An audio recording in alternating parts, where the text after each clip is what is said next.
ini sebenarnya banyak manfaatnya. Terutama kalau di bulan suci Ramadan ini dipergunakan yang pertama sekali untuk waktu berbuka puasa. Dan yang kedua dipergunakan untuk waktu imsak. Menandakan waktu imsak.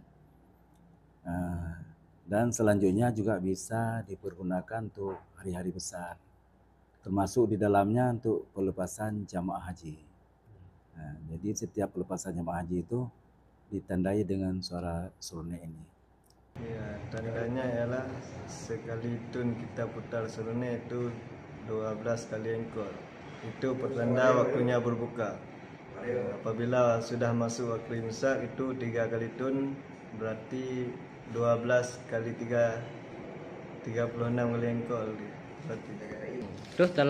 Berarti sejak kita menjadi remaja masjid di tahun 2013 sampai sekarang. Itulah kami sudah mulai melakukan serunai ini.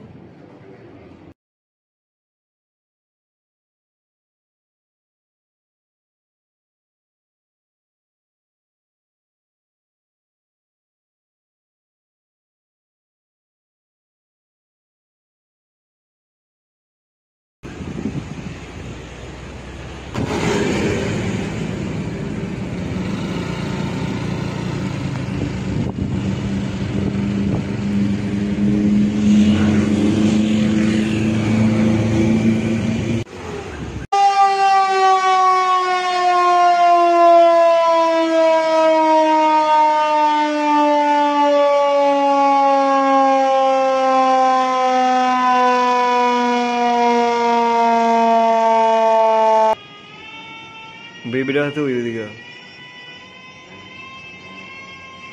Yang itu yang itu